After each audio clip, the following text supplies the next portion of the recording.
안녕하세요. 모두의 성공을 기원드리는 마인드세터입니다. 오늘은 동기부여에 대해 이야기해 보려고 합니다. 동기부여란 무엇일까요? 왜 중요할까요? 그리고 어떻게 동기부여를 높일 수 있을까요? 이러한 질문들에 대해 함께 고민해 보겠습니다. 영상을 시청하시기 앞서 구독과 좋아요 눌러주시는 거 잊지 마세요.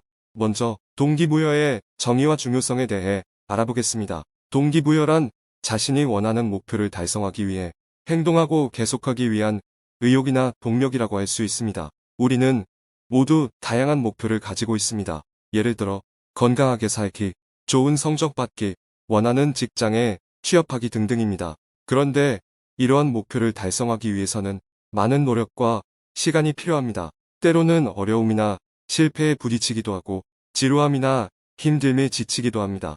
이럴 때 우리가 필요한 것이 바로 동기부여입니다. 동기부여가 높으면 성취도가 높아지고 자신감과 행복감이 증가하며 스트레스와 우울감이 감소한다는 연구 결과가 있습니다. 반대로 동기부여가 낮으면 성취도가 낮아지고 자신감과 행복감이 감소하며 스트레스와 우울감이 증가합니다. 따라서 우리의 삶의 질과 품질을 결정하는 요인 중 하나가 바로 동기부여라고 할 수 있습니다. 그렇다면 동기부여의 종류와 특징은 무엇일까요? 일반적으로 동기부여는 내재적 동기와 외재적 동기로 나눌 수 있습니다.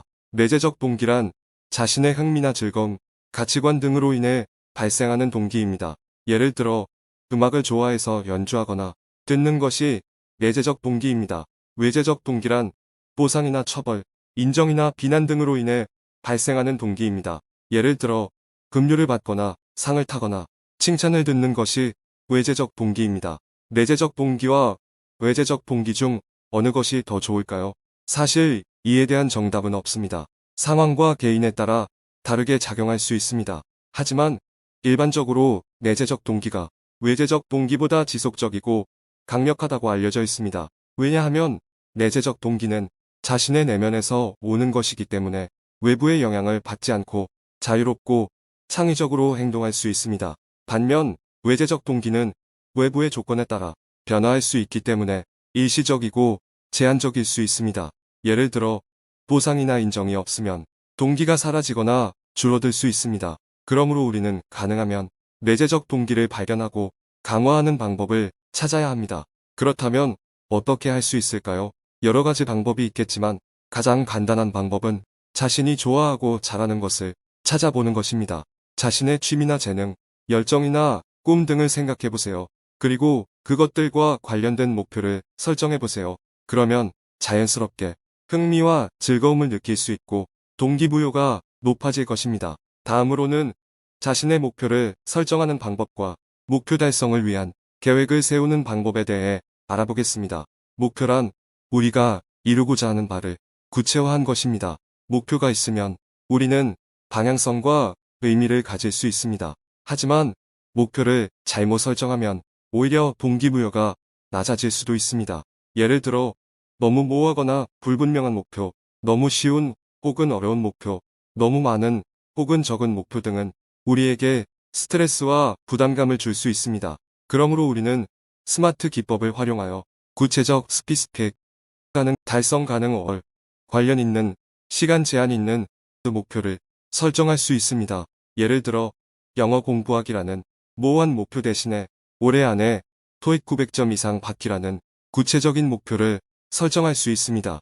목표를 설정한 후에는 그것을 달성하기 위한 계획을 세워야 합니다. 계획이 없으면 우리는 방황하거나 포기하기 쉽습니다.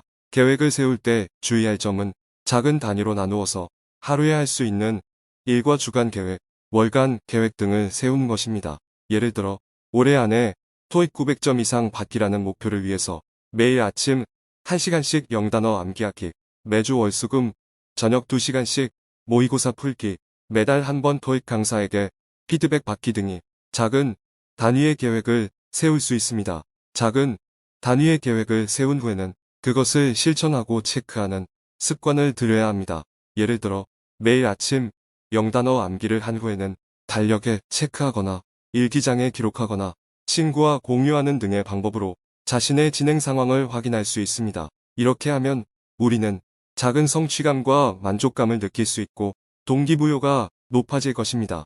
오늘은 동기부여에 대해 이야기해 보았습니다. 동기부여란 자신이 원하는 목표를 달성하기 위해 행동하고 계속하기 위한 의욕이나 동력이라고 정의할 수 있었습니다. 그리고 동기부여가 높으면 성취도가 높아지고 자신감과 행복감이 증가하며 스트레스와 우울감이 감소한다는 것을 알게 되었습니다. 따라서 우리는 가능하면 내재적 동기를 발견하고 강화하는 방법을 찾아야 하며 스마트 기법을 활용하여 구체적인 목표를 설정하고 작은 단위로 나누어서 실천하고 체크하는 습관을 들여야 한다는 것을 배웠습니다. 저는 이렇게 동기부여를 높이는 방법들을 적용해 보면서 많은 변화와 발전을 경험했습니다. 저도 처음에는 영어 공부가 너무 어렵고 지루하다고 생각했습니다. 하지만 저의 꿈과 가치관과 연결된 목표를 설정하고 작은 성공들을 쌓아가면서 점점 영어 공부에 재미와 자신감이 생겼습니다. 여러분도 자신의 꿈과 열정이 있는 분야에서 동기부여를 높일 수 있는 방법들을 찾아보시길 바랍니다. 그러면 여러분도 원하는 목표를 이루실 수 있으리라 확신합니다. 여러분의 성공을 기원합니다. 지금까지 마인드셉터였습니다. 모두 건강하시고 부자 되세요. 감사합니다.